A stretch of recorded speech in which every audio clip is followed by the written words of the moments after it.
Hello, bienvenue dans Business de Meuf, le podcast qui raconte l'entrepreneuriat féminin. Je m'appelle Astrid et dans mes épisodes, vous trouverez toutes les ressources nécessaires pour vous inspirer, vous former et vous motiver, toujours avec une pointe d'authenticité et de spontanéité. D'ailleurs, sachez que cette saison Business de Meuf est soutenue par Axonote, le logiciel français de la gestion d'entreprise qui permet entre autres de gérer sa boîte de A à Z en quelques clics. Pour vous en dire plus sur Axonote, c'est un logiciel qui permet de gérer sa relation client, ses emailings, ses devis et ses factures sur une même interface. Autant vous dire que ce logiciel pépite vous ira aussi bien si vous êtes en cours de création d'entreprise ou créé depuis des années. Je vous souhaite une très bonne écoute et je vous invite à vous abonner dès à présent au podcast, à nos réseaux sociaux pour être au courant des prochains lives que je vais vous proposer avec mes invités. Vous pourrez aussi leur poser toutes vos questions et être au courant de toutes nos actualités. N'oubliez pas de nous laisser vos commentaires sur les plateformes d'écoute et je vous recommande fortement de rester jusqu'à la fin de l'épisode car nous avons préparé une surprise.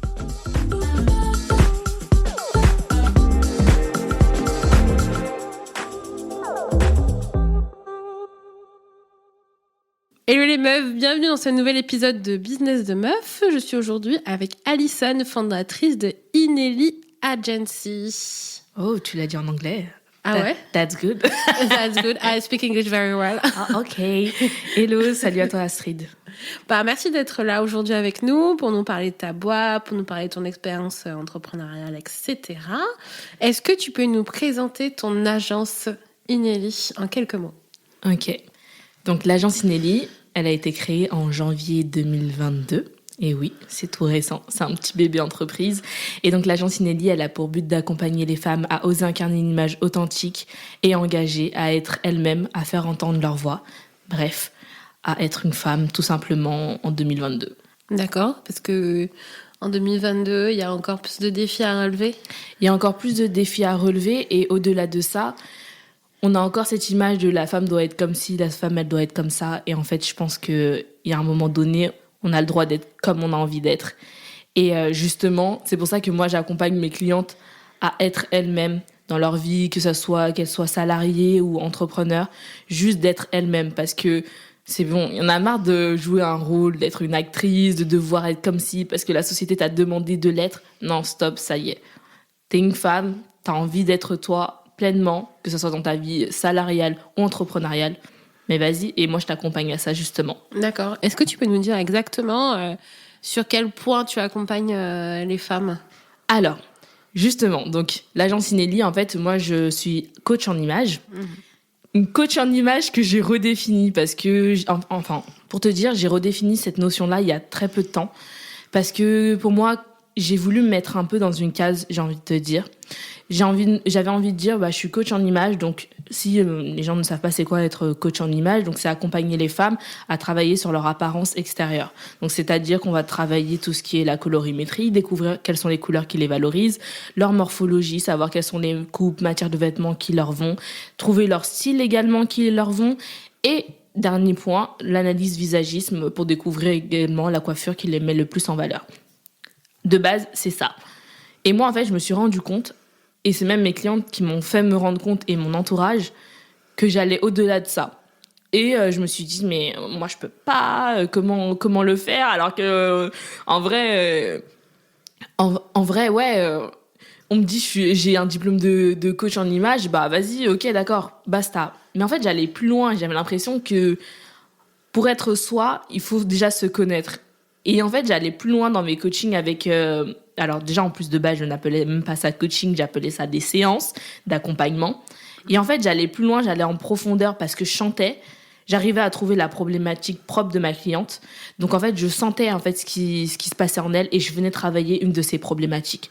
Manque de confiance, syndrome de l'imposteur, perfectionnisme aussi, ça on n'en parle pas assez, mais ça aussi ça peut énormément bouffer, quand on est une femme ou un homme, mais ça peut énormément bouffer. Et en fait, j'allais toujours plus loin.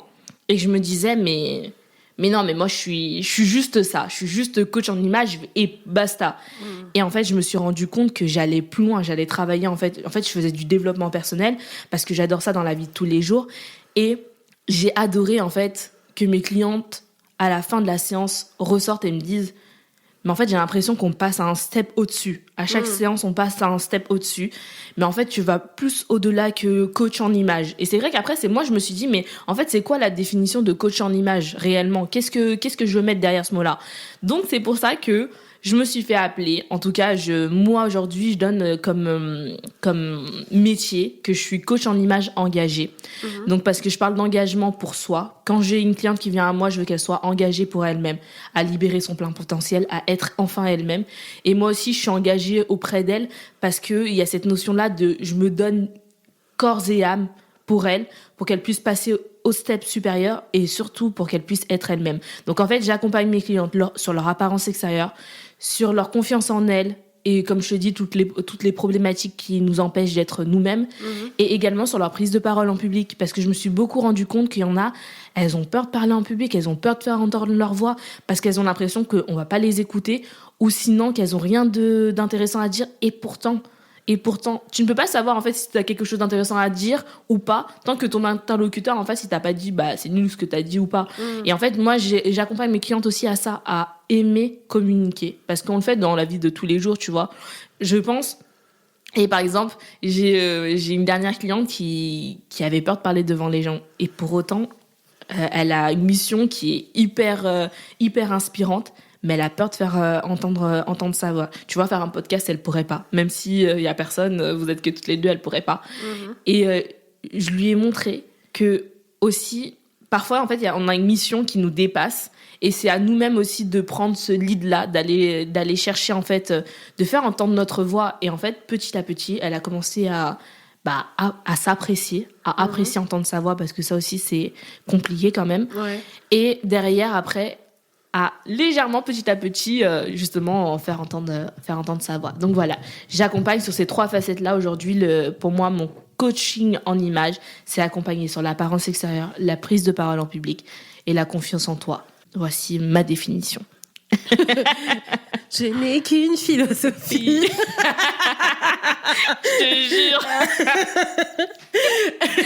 Je savais que ça allait partir. T'avais ton truc et moi je me suis dit allez c'est bon. Ah mais je suis encore calme, tu vois.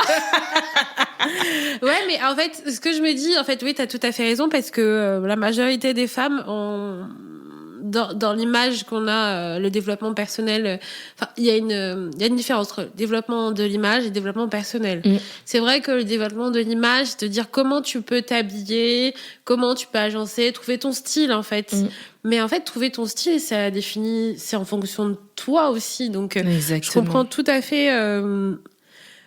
fait, ta vision de faire la différenciation entre le coach en image et le coach en développement personnel. Toi, t'as un mix entre les deux, finalement. C'est exactement ça. Mais en fait, toute ma vie, j'étais borderline, tu vois, comme j'aime bien dire. Ouais. Parce que, en fait, les gens, je me rends compte qu'on veut toujours te mettre dans une case. Et en fait, moi, j'ai aucune case et je me mets aucune limite. Et à un moment donné, justement, j'ai fait pas cette erreur-là, mais parce que pour moi, on fait pas forcément des erreurs, mais on a des apprentissages. Donc, chaque jour où je me dis parfois j'ai fait une erreur, non, c'est un apprentissage pour savoir vers où en fait réellement. C'est de déconstruire un peu. En fait. Exactement, c'est ça. Et en fait, tous les jours j'apprends et aujourd'hui je te dis ça, peut-être dans 2 mois ça va changer encore. Je sais juste que j'évolue en même temps que ma boîte et ça c'est un truc hyper important que je me suis rendu compte parce que ça fait quand même plus d'1 an que je suis sur ce projet-là, à me lancer et en fait j'évolue en même temps que ma boîte et j'évolue dans cette vision-là de me dire ok, je vais plus loin et en plus je veux travailler sur quelque chose plus en profondeur que simplement l'image en soi. Il n'y a pas de définition propre. Donc c'est pour ça que je dis coach en image engagé. Je pourrais mettre coach en image et développement personnel engagé. Mais vas-y, c'est trop long. C'est trop long. Mais en fait, mes clientes, après, elles se rendent compte que là, en fait, la notion d'engagement, elle a énormément de sens dans mon entreprise, dans mon business. Et voilà, quoi. Ouais, parce que finalement, un coaching qui fonctionne bien, c'est un coaching où la personne est dans l'action et elle est engagée dans sa mission. Parce que finalement, les coachings qui fonctionnent pas, alors je parle de manière générale, mais les coachings qui ne fonctionnent pas, peut-être que le coach ne va pas bien avec la personne qui est en face. Totalement. Et aussi, la majorité des coachings, il y a des gens qui disent j'ai pas eu de résultat, mais en fait, est-ce qu'elles ont été actrices aussi de c'est ça, quoi. Et moi, ce que je veux dire aussi... Actrice, acteur, hein, voilà, ouais, en général. Voilà. Ce que je veux dire aussi par là, c'est que t'as tout résumé. Parce que avant de travailler avec moi, je fais des appels découvertes. D'ailleurs, j'aurais même envie de changer. J'aimerais même appeler limite appel matching, tu vois, limite. Parce que, en fait, il faut qu'il y ait un match entre le coach et le coaché. Et c'est hyper important. Surtout quand on se lance, on se dit, ouais, on a des gros contrats, il faut les prendre tout de suite. Et finalement, on se rend compte que parfois, on a des contrats qui arrivent à nous et la cliente ou le client qui est en face de nous, il n'a pas les mêmes valeurs que nous, ou au-delà de ça, il n'est pas prêt. Ouais. Il n'est pas prêt à s'engager. Pour lui, pour notre relation professionnelle, il n'est pas prêt. Et souvent, on oublie de dire ça quand on commence. Parfois, il faut savoir dire non. On nous dit, parfois, j'ai souvent entendu, on m'a souvent dit oui, il faut dire oui dès le début. Non, en vrai, il faut être au clair avec ses valeurs. Et donc, si tu veux un client, il faut toujours savoir si ça match entre vous. Parce que derrière, les retombées, si tu prends un client et qu'il est là en mode ouais, je sais pas trop, mais tu le forces, tu vas en pâtir derrière par rapport à ta notoriété, par rapport il peut te mettre un mauvais avis parce que lui-même il s'est pas donné les moyens et puis toi-même tu t'es forcé, au final t'as pas été toi. Et donc vraiment, c'est pour ça que moi je suis vraiment ces appels découvertes matching, je vais bientôt changer ça pour justement découvrir la cliente et pour qu'elle me découvre et pour voir s'il y a un fit entre nous. D'accord. Parce que c'est essentiel pour moi. C'est un peu comme dans le bilan de compétences où tu as un entretien préliminaire en fait, où tu fais un petit point avec la personne et tu prends bien 1 heure pour savoir si la personne qui est en face de toi, en fait, ça correspond bien à ses attentes, si elle est prête à s'engager et vraiment s'engager, oui, finalement, dans ce coaching-là. Donc, c'est bien de le faire, de savoir dire non aussi des fois parce que alors, il y a plusieurs cas de figure. Quand on se lance aussi, on se dit, il y en a beaucoup que j'ai en retour qui me disent, en fait, on s'est lancé, on a dit oui, mais en fait, ça s'est trop mal passé avec le client parce qu'on s'est pas, on se dit, est-ce que j'ai le droit finalement de dire non parce que je viens de démarrer? Qui suis-je pour dire non à un premier client? Tu es toi. Oui. Tu es toi. Mais c'est compliqué parce qu'on nous apprend pas. Récemment, on te dit toutes les opportunités sont bonnes à prendre. Voilà, c'est ça. Mais en fait, est-ce qu'elles sont en accord avec tes valeurs? Est-ce qu'elles sont en accord avec toi? Et est-ce que tu te sens à l'aise aussi dans cette relation professionnelle? On commence, ok, mais on n'est pas là pour dire oui à tout, quoi. Vraiment pas. Et surtout si, en fait, derrière, on regarde les retombées, quoi. Ouais, est-ce que c'est mieux de dire non? Mais aussi, je pense que ça s'apprend. Oui, ça s'apprend, mais après, il y a d'autres personnes qui vont te dire moi, je peux pas dire non parce que, en fait, moi, j'ai une famille, je dois nourrir mes enfants. Enfin, je dis pas ça méchamment. Je vais me faire détruire. Mais oui, tu vois, je pense que quand t'es solo, tu vois, t'as pas de charge. En gros, si t'es dans la merde, tu manges des pâtes, c'est toi et toi qui manges.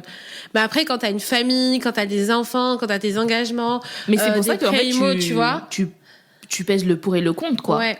Vraiment. Mais après, c'est sûr que si derrière, t'as dit oui, après, il faut vraiment peser le pour et le contre. Et puis après, tu vois, bien sûr, bien évidemment. Oui. Mais moi, je me dis, il faut toujours se fier à son intuition. On l'oublie souvent. Hein, ceux qui écoutent là. On l'oublie souvent, cette voix intérieure qu'on appelle l'intuition.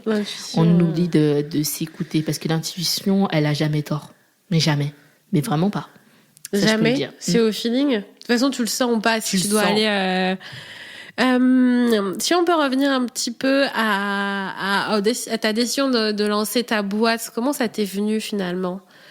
En fait, ça fait depuis l'âge. Alors, parce que j'ai 26 ans aujourd'hui. J'ai bien dit mon âge pour une fois. Depuis l'âge de mes 18 ans. Alors non, déjà si on va remonter vraiment bien avant ça. Je parle depuis mes 1 an et demi. J'aime trop dire ça parce que franchement, je fais des vraies phrases depuis mes 1 an et demi. Donc tu vois, j'en ai 26, donc ça fait très longtemps que je parle, mais vraiment que je fais des belles phrases apparemment. Et j'ai toujours aimé ce côté communication, etc. Et après, dans mes études, bac, etc., je me retrouvais pas parce que c'était pas assez concret pour moi. T'as fait quoi comme J'ai eu un bac ES. D'accord. Et derrière, mais en fait, c'était pas assez concret. Et moi, j'avais besoin d'études qui aillent direct, paf, paf, paf, on perd pas de temps, quoi. Et donc, je pouvais pas aller à la fac parce que... Vous la voyez pas, mais elle est en train de rigoler. Paf, paf. Mais ouais, mais parce que c'est pour dire one shot. Excusez-moi, alors votre licence, alors paf, paf ou pas paf? Est-ce que ça... Hein? Parce que c'est pour dire qu'en fait... Est-ce que c'est du concret? Mais ouais, Qu'est-ce que mais tu direct. Non, mais limite, mais vraiment, parce que c'est bon, quoi. Non, mais parce que je me suis rendu compte que, en fait, t'as un bac plus 5, on te demande d'avoir limite genre 10 ans d'expérience, tu vois. Et en fait, à quel moment t'as de l'expérience si t'es à l'école en même temps? Enfin, c'est un peu... C'est un peu paradoxal. Donc moi, je voulais un truc que directement, on fait les études, en même temps, on travaille. Et donc, en fait, je suis pas allée à la fac parce que je voulais pas rester assise et que, comme je te dis, je voulais un truc paf, paf. Et donc, j'ai fait des études de communication événementielle parce que j'aimais la communication, comme je te disais. Et en fait, j'avais toujours eu cette envie de conseiller les gens. De transmettre. Mais en fait, on m'a dit, ouais, c'est pas un boulot. Mon entourage, au début, enfin, certaines personnes de mon entourage m'ont dit, ce n'est pas un boulot, ça ne paye pas et tout. Donc, comme moi, je me suis dit, bon, allez, on va faire de la communication événementielle. Au moins, ça devient, en plus, c'était au tout début, quand même, de l'événementiel où on commençait à arriver aussi avec les réseaux sociaux, etc. Donc, je me suis dit, je vais faire ça. Donc, j'ai fait une année dans cette école-là qui équivalait à un bac plus 2. Donc, mais par contre, je charbonnais, quoi. Hein. De 8h, 20h, je charbonnais réellement. Ouais, c'était en alternance ou c'était en continu? Non, c'était... en fait, on avait 6 mois de cours un peu pratiques. Et après, on avait 4-5 mois de... En entreprise. Exactement. Ouais, en stage. Voilà. Et donc, franchement, c'était super parce que vraiment, là, comme je te disais, le concret, etc., j'ai l'impression qu'il me manquait quand même quelque chose, mais je continuais. Et en fait, là où ça m'a beaucoup formée, c'est en entreprise, parce qu'en entreprise, j'étais toute seule. En fait, je me suis occupée d'un festival avec une association. Il n'y avait pas de service com en soi. Donc, en fait, j'ai commencé à me débrouiller toute seule et à découvrir la communication et à nager dans ce domaine-là en me disant « waouh !» Mais j'adorais quand même, tu vois, parce que créer un festival, communiquer dessus, c'était super. Mais il me manquait toujours quand même quelque chose. Derrière, donc la bac plus 2, j'obtiens. Après, derrière, je cherche mon alternance pour mon bac plus 3 et je le trouve pas. Je trouve pas mon alternance. Donc, ça fait qu'en fait, j'arrive en décembre, j'ai pas d'alternance. Voilà, t'es entre guillemets paumé parce que, en fait, tu vas devoir attendre septembre de l'année prochaine pour recommencer. Et moi, je me suis dit, mais non, je vais pas rester comme ça là jusqu'à septembre. Il faut que je trouve un travail. J'ai trouvé un travail en 2 semaines dans un hôpital de lutte contre le cancer. De base, j'avais dit, ouais, je reste 1 an. Je suis restée 4 ans et demi.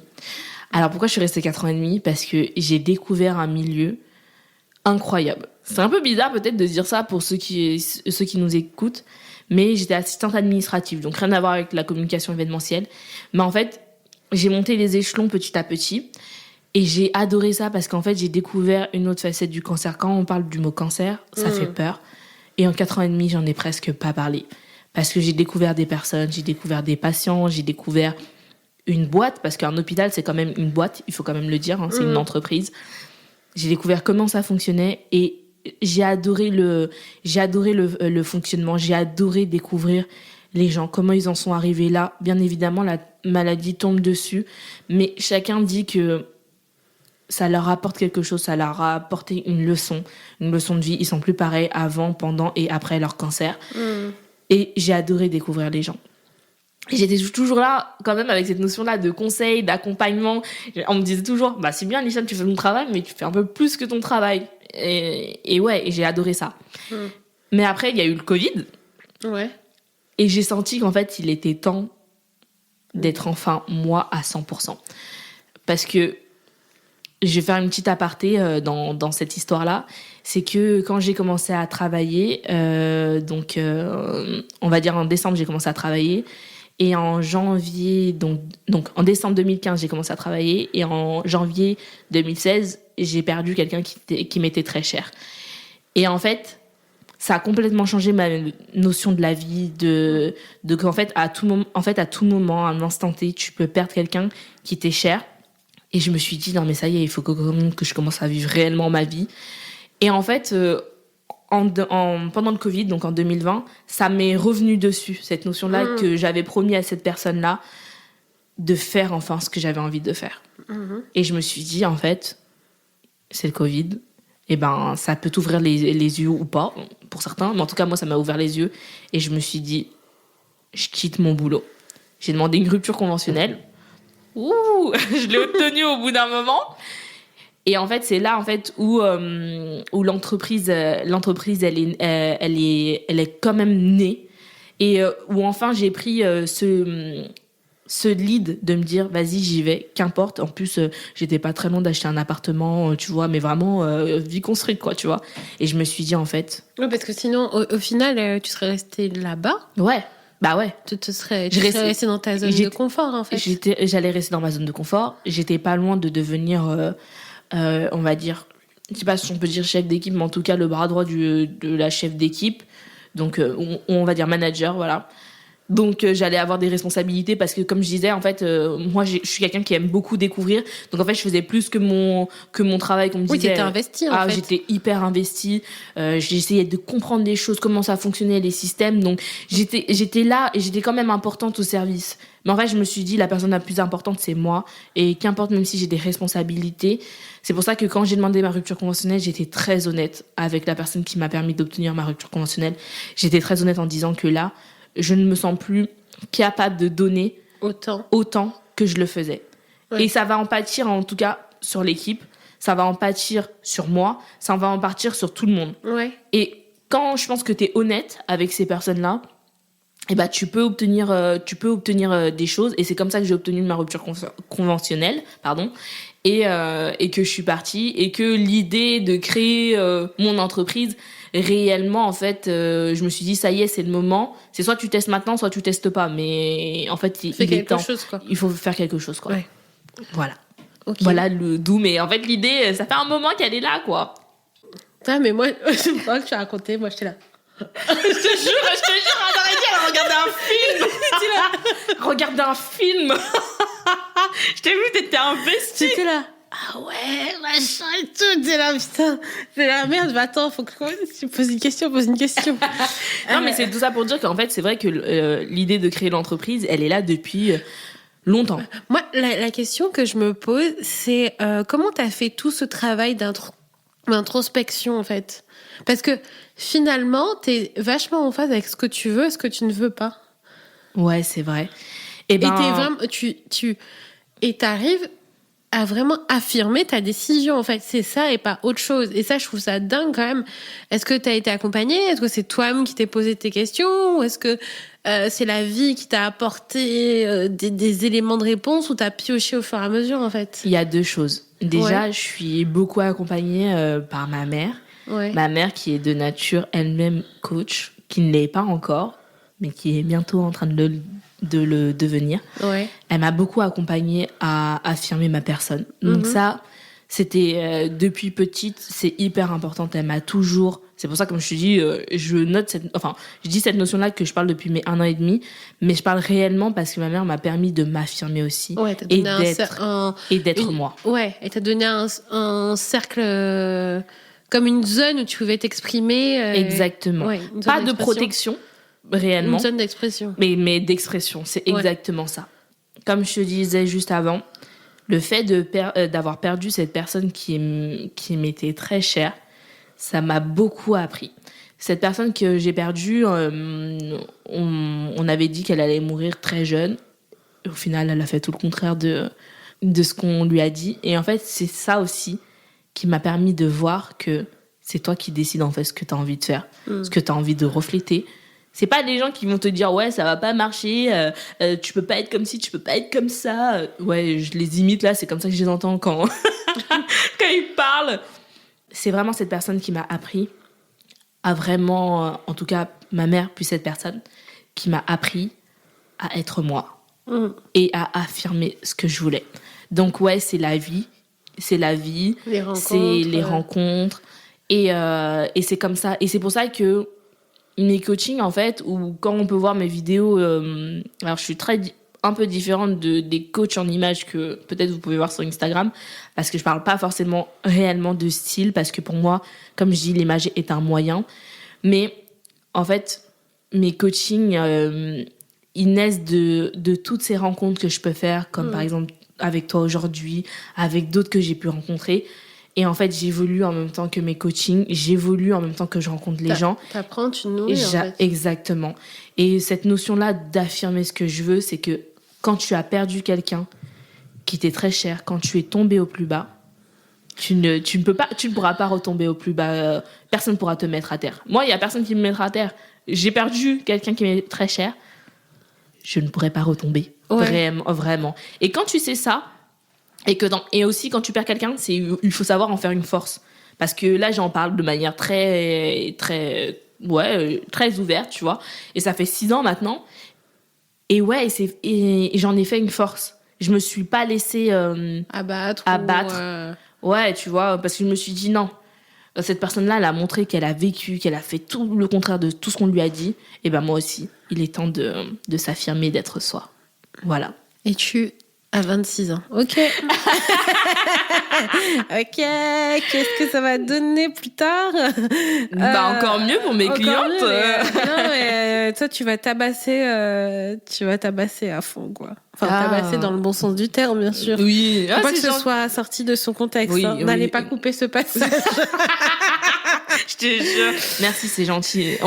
On me le dit souvent et tu vois, mais... Bah ouais, parce que t'as déjà une présence j'ai pas envie d'être très réductrice parce que souvent on dit que les coachs limite c'est des personnes qui ont 20, 30 ans d'expérience, tu vois. Les personnes deviennent coachs en fin de carrière, tu vois, quand ils ont été managers, dirigeants, etc., ou quand ils ont une carrière très longue. Et c'est vrai que se placer dans le coaching avant 30 ans, parce que dans les écoles de coaching, par exemple, ils te prennent pas si t'as moins de 30 ans, par exemple. Parce qu'ils c'est pour ça, justement, que j'ai pas encore de diplôme de coach. Et au-delà de ça, moi, je pense pas que c'est le diplôme qui fait le coach. Dans toutes les professions, je ne pense pas que c'est le diplôme qui dicte qui tu es. Et j'ai rencontré des coachs qui m'ont dit, tu dois faire ça, tu dois faire ça. Un coach, je te dis pas ce que tu dois faire, Le coach, il t'emmène à la réflexion, tu vois. Et comme moi, j'ai été poussée à m'emmener à la réflexion, on m'a poussée à m'emmener à la réflexion, la vie m'a poussée à... Maintenant, je comprends le mécanisme et je donne des éléments à mes clientes qu'elles ont besoin, tu vois. Donc, cette notion-là c'est vrai qu'il faut 20 ans, 30 ans d'expérience, mais qui le dit? Moi, personnellement, I don't care. I don't care. Ça, j'en doute bien. Mais c'est vrai que ça peut aussi freiner, vous aussi, les filles, ça peut vous freiner dans certaines actions, vous dire, j'ai pas suffisamment d'expérience. C'est ça. Mais parce que, tu vois, en fait, les gens t'envoient leur propre peur. Ah oui, mais ça... Tu vois. Et souvent aussi, c'est même pas nous-mêmes parfois qui nous disons on peut pas. Parfois en fait quand tu parles à des gens, tu veux juste avoir leur avis, justement pour savoir, pour discuter, on va te dire mais non, t'as pas assez d'expérience, non. Mais en vrai, c'est parce que les gens, ils ont tellement de peur qu'ils veulent te les transmettre. Moi, t'as une peur, ok, je t'écoute, et puis après, elle passe par là, elle ressort, tu vois. Récemment, d'ailleurs, il y a quelqu'un qui m'a dit, tu t'es pas assez mouillé dans ton projet. Comment ça, tu t'es pas assez mouillé? Et non. Parce que, en fait, pour en arriver là, aujourd'hui, où j'en suis, à te dire réellement ce que je fais, je suis passée par plusieurs phases, tu vois. Arrêter, freiner, repartir, changer, nanana. Et la personne m'a dit, tu t'es pas assez mouillée parce qu'en fait, en soi, je suis passée par plein d'états. Mais en fait, c'est ça, l'entrepreneuriat. Et en fait, j'aurais pu, tu vois, en fait, le prendre mal et me sentir vraiment au plus bas. Mais je me suis rendu compte que cette personne-là, en fait, elle me parlait de ce qu'elle-même, elle n'avait pas fait, tu vois. Et quand je m'en suis rendu compte, je me suis dit, ok, Alison, c'est une leçon de la vie. Écoute bien ce qu'elle te dit. En fait, elle te renvoie sa propre peur. Donc, en fait, elle te dit, tu t'es pas assez mouillée, mais elle-même ne s'est pas assez mouillée, tu vois. Et en fait, si tu prends tout au pied de la lettre de ce que les gens te disent, mais tu ne fais rien, en fait, dans la vie. Tu fais rien, tu t'arrêtes, et puis... T'attends que tout le monde te valide et te dise exactement dans quel cas tu dois aller et ce que tu dois faire de ta vie. Mais s'affranchir aussi, c'est un pas, parce que la pression sociale est tellement forte et on t'impose tellement de choses que des fois, faut avoir une espèce de force mentale pour te dire que tu vas aller à l'encontre de ce que tout le monde pense et tout le monde dit. Donc, faut vraiment être OK avec ça. Et aussi se rendre compte quand les gens te renvoient leur propre peur. C'est ça, mais en fait, c'est des expériences aussi pour moi que la vie t'envoie pour savoir aussi si t'es forte et si c'est vraiment ce que t'as envie de faire. Ouais, mais la vie peut nous laisser tranquille. La vie peut nous laisser, mais tu vois, en fait, je sais pas, rendez-vous compte que si au bout d'un moment, en général, la vie, elle te renvoie des personnes 1 fois, 2 fois, 3 fois comme ça, mais si t'as rien dit, que tu laisses les gens aussi continuer à parler là, inutilement, là, parfois, il faut savoir remettre les gens en place tranquillement pour au final t'affirmer. Et après, en général, cette leçon-là de la vie ne revient pas. Et même si les gens, en fait, parlent, mais en fait, j'ai envie de vous dire, vous, enfin, en tout cas, celles qui vont nous écouter, et ceux, on n'oublie pas, que faites ce que vous avez envie de faire. C'est bon, comme je dis, ça y est, c'est bon, ça y est, on est en 2022. On a vécu le Covid, là, depuis 2-3 ans. Espérons que ça va s'arrêter.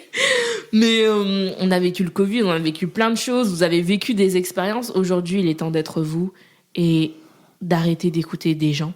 Bien évidemment, c'est toujours bien de prendre des avis, d'être entouré. Mais écoutez-vous intérieurement et vous saurez quoi faire. Mais sincèrement, quoi. Ouais. J'ai expérimenté toutes ces phases-là d'écouter des gens. À chaque fois que j'ai écouté des gens, c'est là où, en fait, il m'est arrivé des galères. Mais réellement, oui. Quoi. Écouter en mode... ils te disent, ouais, il faut faire comme ci, il faut faire comme ça. Non, en fait, non. Non, je m'écoute moi. Et puis voilà, et en général, ça n'a presque jamais fait défaut. Presque. Jamais. Non, je voulais faire le style presque jamais. Non, on peut dire jamais. C'est vrai que de se créer une espèce de carapace, d'écouter, c'est bien d'écouter les autres, mais de prendre ce que t'as à prendre dans ce qu'ils te disent, tu vois, totalement. De faire le tri. Après, c'est ton tri, entre guillemets, son entourage. Et de s'entourer que des personnes aussi qui nous renvoient des ondes positives, des personnes qui sont dans le même état d'esprit que nous, parce que être entouré de personnes qui sont en contradiction avec nous, notre mode de vie en tant qu'entrepreneur et de chef d'entreprise, c'est pas facile parce que t'es toujours en contradiction, le mode de vie n'est pas le même, les valeurs ne sont pas les mêmes, totalement. La vision n'est pas la même, et souvent tu récupères en fait ces ondes qui sont pas forcément, on dit pas les choses méchamment, tu vois, mais c'est juste qu'on est tellement pas dans le même mood que finalement t'as des choses qui peuvent être super blessantes, et comme toi tu mets tellement d'énergie, tellement de conviction dans ce que tu mets en avant pour avancer dans ta vie en tant que chef d'entreprise, des fois ça peut aussi avoir des effets un peu néfastes sur ton moral, sur ta manière de gérer ton entreprise. Mais comme je dis, la majorité du temps, c'est toi le pilote du bateau, c'est toi qui le gères. C'est pour ça que justement, souvent les gens, je me rends compte que dans une entreprise, ils travaillent tout, le business, le côté commercial, marketing, communication et tout, et ils s'oublient dedans. Et en fait, si tu travailles pas sur toi, comme tu dis, t'es le capitaine du bateau. Si le capitaine n'est plus là, l'entreprise... Si tu connais pas les compétences du capitaine, quoi. Bah ouais. Et comment tu fais, quoi, tu vois. Donc c'est pour ça qu'il faut savoir, dès que tu montes une entreprise, bien t'entourer. Ça, c'est le plus important. Et faire le tri. Et c'est pas méchant parfois de faire partir des personnes de ta vie qui... Oui, mais même pas les faire partir, mais ne pas les impliquer dans tout, en fait. C'est ça. Parce que finalement, ils se sentent pas concernés, ils te donnent des réponses un peu vite fait comme ça, et du coup, toi, t'es un peu déçu, quoi. Exactement. Donc ça crée plus de frustration qu'autre chose. Je sais pas, j'étais proche du micro depuis tout à l'heure, je me rends pas compte. Mais bon, de toute façon, c'est pas moi qu'on va écouter. Hein. Bah si, on aime bien entendre ta voix. De faire un tri dans son entourage, c'est pas si mal. Un tri, ça veut pas dire couper les ponts avec tout le monde, mais c'est juste savoir à qui tu parles de quoi. Et pourquoi ? Parce que forcément, quelqu'un qui n'a pas la même vision, le même intérêt que toi, ça va lui faire un peu chier d'entendre tes histoires. Exactement. Et puis business. Il va pas les comprendre, et puis après il va donner un avis qui va pas... Et après tu vas rentrer chez toi, tu vas bader, tu vas manger de la crème glacée devant Netflix, tout le monde sait ce qui va se passer. Je te jure, avec la grosse cuillère. On va te retrouver une semaine après. Je te jure, avec le plaid. Ah oui, j'avais une question. Qu'est-ce que ça signifie Inélie ? C'est là qu'elle va me dire Non, mais c'est justement c'est l'hommage à la personne que j'ai perdue. Parce que, comme dit Inélie, comme j'ai pu vous dire juste avant, a fait tout le contraire de ce qu'on a pu lui dire. Et malgré tout, malgré le fait qu'elle ne soit plus là, elle donne une force, tu vois, elle donne une énergie. Et moi, je parle beaucoup d'énergie. Et j'aime bien, en fait, les noms d'entreprises qui ont une énergie, qui ont une histoire. Je fais pas du storytelling inventé. Oui, parce il y a beaucoup de storytelling inventé de nos jours. Mais on s'arrêtera là, on fera un autre épisode de podcast sur ça, au pire. Mais j'avais besoin d'une histoire aussi qui m'appartient. Et une histoire que j'avais envie de diffuser. Pour dire qu'en fait... ne laissez pas les gens vous mettre dans une case. Ne laissez pas les gens vous dire que c'est impossible. Donc, Inélie, c'est le prénom de la personne que j'ai perdue et qui m'a appris tellement de choses. Donc, c'est un hommage finalement et ça raconte une histoire aussi. C'est un hommage, mais au-delà même de l'hommage, c'est une énergie, c'est une histoire que j'ai envie que... En fait, j'ai envie que les gens se sentent dans la même énergie que... Mais c'est de là que tu tiens toute ta force, entre guillemets, aussi. Ouais, parce que, comme je te dis, quand t'apprends d'une personne la résilience, l'optimisme, tout ça, la positivité, et honnêtement, tu te rends compte que il y a que ça de vrai, quoi. Et j'avais envie justement de faire diffuser au-delà des frontières, au-delà de moi, parce que j'habite à Lyon, j'avais envie de diffuser ça de partout, quoi. Et justement de montrer que derrière Inélie, il y a une histoire et que chaque personne, en fait, peut même s'approprier cette histoire-là, quoi, tu vois. Ouais. Bah, c'est une leçon de vie, en fait, finalement. Ouais, totalement. Ouais. À 100%. À 100%. On dirait des... 200%. Je fais de la SMR tout à l'heure, on dirait une pub... À 100%. On dirait une pub à la télé, une pub pour Danone, je sais pas, je dis ça. Peut-être qu'ils vont m'appeler bientôt, après le podcast. Sait-on jamais. Danone, ce message est pour vous. Si vous voulez d'un partenariat, il n'y a pas de souci, on est là. Hein. Pour aider vos collaboratrices. Elle ne perd jamais le fil. Jamais.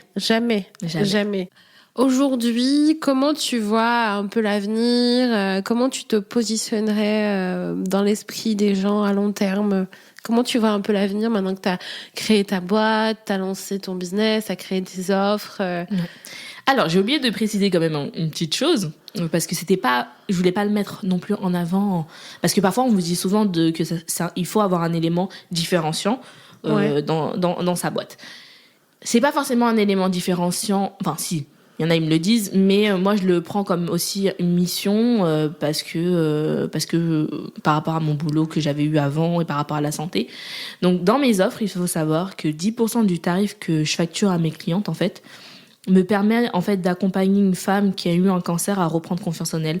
En fait, c'est comme si, je dirais, il y a un espèce de cofinancement entre mes clientes, donc elles ont un engagement pour elles, mais aussi envers une autre femme. Parce qu'en fait, là où en fait je vais emmener l'agence Inélie, c'est d'accompagner, comme je dis, les leaders de demain. Ça fait très peu de temps que je dis ça, mais les leaders de demain, en fait, pour moi, il y a toute une signification. Les leaders de demain, c'est des femmes qui sont en transition dans leur vie, qui veulent atteindre un certain objectif, qui veulent en fait inspirer les gens, qui veulent les aider à passer, leur montrer qu'on est capable de passer un step supérieur. Donc en fait, moi, ma mission avec l'agence Inélie demain, en tout cas moi comment je vois l'agence Inélie, c'est d'accompagner les leaders de demain à s'incarner de manière authentique, tout simplement.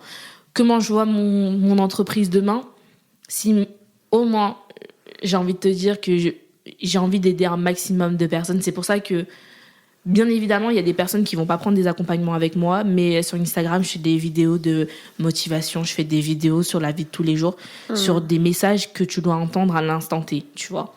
Et ouais, moi, honnêtement, je suis très contente des offres que j'ai créées, mais je suis aussi très contente de pouvoir accompagner justement les leaders de demain. Et c'est toutes ces femmes-là qui sont en transition et qui sentent que maintenant elles ont besoin d'être elles-mêmes. Et c'est pour ça que je les appelle les leaders de demain, parce qu'il faut prendre le courage aussi de passer à un autre step. Parce que souvent, on te dit, ouais, c'est bien, il faut changer, il faut passer. Mais en fait, qui t'aide et comment tu le fais. Et moi, je me sens comme une leaduse. Toi, je te considère comme une leaduse. En fait, on a toute notre propre définition du terme leaduse. Si tu te sens une leaduse, en fait, viens bosser avec moi, justement, pour que tu puisses aussi inspirer d'autres personnes. Et je pense qu'en fait, c'est en s'inspirant les unes des autres qu'on va permettre aussi de changer cette vision qu'on a de la femme qui doit être comme ci, qui doit être comme ça. Si on a plus de femmes qui sont elles-mêmes, ça va être mieux. Et tu vois, j'ai envie d'inspirer cette nouvelle génération qui arrive et qui a des modèles qui, pour moi, elles ont des modèles, parfois, que ce soit sur TikTok ou sur Instagram, qui leur disent c'est comme ça qu'elles doivent être. Et non, en fait, aujourd'hui, j'ai envie que l'agence Cinelli, elle inspire d'autres femmes à être elles-mêmes et que ces autres femmes inspirent d'autres femmes. Voilà, en vrai, ce vers quoi je veux emmener l'agence Cinelli. Je pourrais te dire oui, que demain, je veux ouvrir 2-3 agences. Non. C'est le but ultime que j'ai 1, 2, 3 agences. Le but ultime, c'est d'accompagner les femmes à s'inspirer les unes et les autres et justement qu'on change cette notion-là de la femme qu'on a en 2022 encore et qui pour moi n'est pas encore la bonne définition de dire je dois être féminine, je dois être comme ça, mais en fait c'est encore s'enfermer dans des cases. Voilà. Soit t'as envie que tout le monde puisse être s'affirmer comme dans le respect bien sûr de l'autre, hein, bien évidemment, attention avant qu'on coupe aussi, on sait jamais, mais voilà, que chaque personne puisse être comme il a qu'il a envie d'être. Finalement, on se rend compte que on fait partie d'une génération où on ose plus.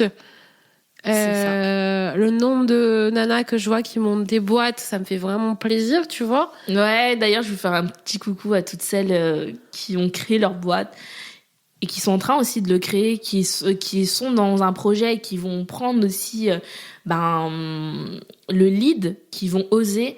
Je vous félicite toutes. Même celle qui a cette petite graine qui commence à germer, mais bravo à toi et surtout, mais célébrer chacune de vos victoires, de vos succès, parce que un truc qu'on oublie souvent, c'est qu'on ne nous apprend pas à réussir, que ce soit un homme ou une femme, mais je parlais vraiment plus aux femmes aujourd'hui. Oui, aux femmes surtout. Voilà. Non, mais bon, alors, voilà. Je tiens à dire, en France, je trouve que la vision de la réussite commence à arriver. Elle commence à arriver. T'es pas élevé dans le sens où on va t'apprendre à réussir pleinement. Tu vois, ça c'est pas appris à l'école, ça tu l'apprends plus tard, quoi. C'est ça justement. Et en fait, c'est ça. Justement, on ne nous apprend pas à réussir et on ne nous apprend pas à célébrer justement aussi ces petites victoires. Et en fait, même déjà, tu vois, je réduis le truc en disant petite victoire, mais victoire, juste le fait de faire germer une idée dans ta tête, c'est une victoire. Le fait d'être accompagné ou en tout cas de chercher à être accompagné, c'est une victoire. Le fait d'avoir un premier client, c'est une victoire. Le fait d'avoir créé ton site internet, c'est une victoire. Le fait d'avoir fait tes réseaux sociaux, c'est une victoire. Bref, fêtez toutes vos victoires parce que quand vous allez arriver en haut de vos objectifs, après vous allez dire c'est quoi la suite, mais si déjà t'as pris le temps de savourer ta montée. J'allais dire un truc, quand vous serez au sommet là, ne nous oubliez pas. Si le podcast là et ce qu'on est en train de dire ça vous a motivé, mais il faut le dire, n'hésitez pas à nous suivre sur les réseaux sociaux, on est toujours là.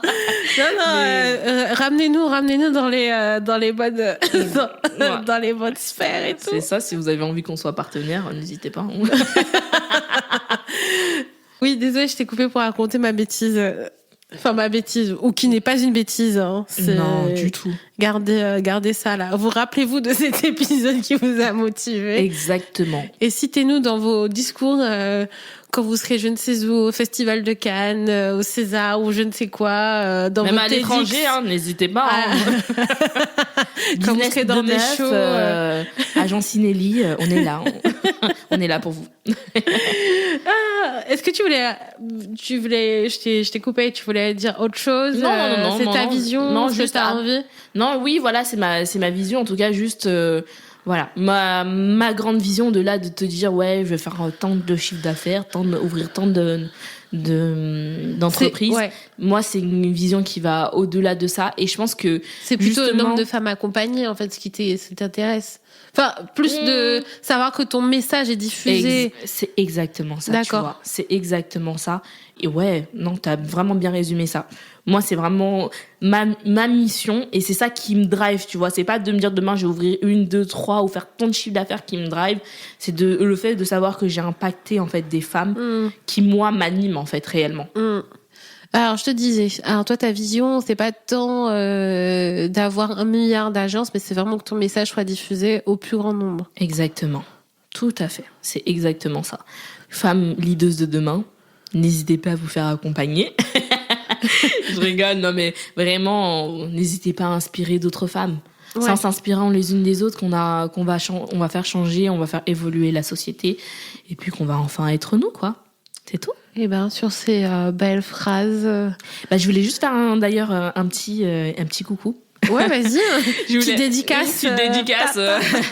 Non, je voulais remercier mon incubateur parce que j'ai pas parlé d'eux, mais en tout cas mon incubateur Entrepreneurs dans la ville qui m'accompagne depuis le début de cette création d'entreprise, qui m'aide tout au long, et un petit coucou aussi à Hervé qui m'aide énormément et qui me bouscule, Fanny, Ingrid et Corinne. Ils se reconnaîtront toutes et tous, et Chloé au passage. Elle avait sa liste. Non, mais je te jure, mais bref. Je tiens à remercier mon père, ma mère. Mais parce que ils vont se reconnaître, et c'est des personnes qui m'aident et qui me bousculent aussi. Ouais. Après, il y en a d'autres aussi qui se reconnaîtront, dont JL aussi. Ils se reconnaîtront. Mais tout ça pour dire que faites-vous accompagner et soyez très très bien entourés pour que votre entreprise elle avance, pour que votre projet il voit le jour, et surtout aussi pour que vous-même vous soyez à l'aise dans ce que vous faites. Donc voilà, moi je voulais juste faire un petit coucou à toutes celles qui nous écoutent. Merci de nous avoir écoutés, merci de m'avoir écouté, et j'étais hyper heureuse de faire ce podcast avec toi, Astrid. J'étais à l'aise, elle m'a mis à l'aise, petit croissant, jus d'orange. Voilà, j'étais vraiment bien. Je t'ai pas demandé si tu voulais du café. Non, c'est bon, non, de toute façon j'aime pas le café. Ah ouais, d'accord. Okay. Donc c'était parfait. Ouais. En tout cas, merci à toutes celles qui nous ont écoutés, et j'espère que ça a pu vous inspirer.